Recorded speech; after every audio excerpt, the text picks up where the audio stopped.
say a lot of people enjoy a good paintball game. For some, though, playing the sport takes a little more planning and preparation. 13 News Now reporter Megan Shinn tells us thanks to the extra effort, some people in Virginia Beach are enjoying the game for the first time.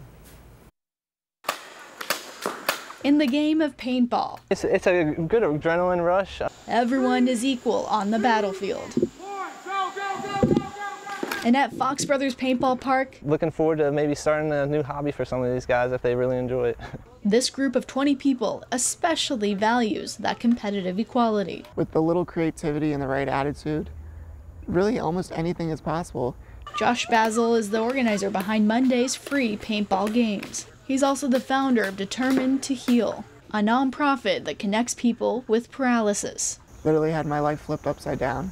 Basil was 18 when he was paralyzed. The whole point is to see and experience paralysis in a new way and to change the way the world sees paralysis.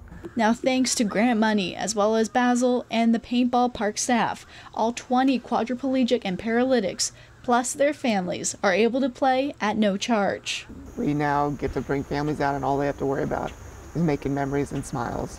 To make the paintball guns work, it takes a little extra assembling, but with a shield, mask, and string to pull the trigger, Basil and everyone can fire away. In Virginia Beach, Megan Shinn, 13 News Now.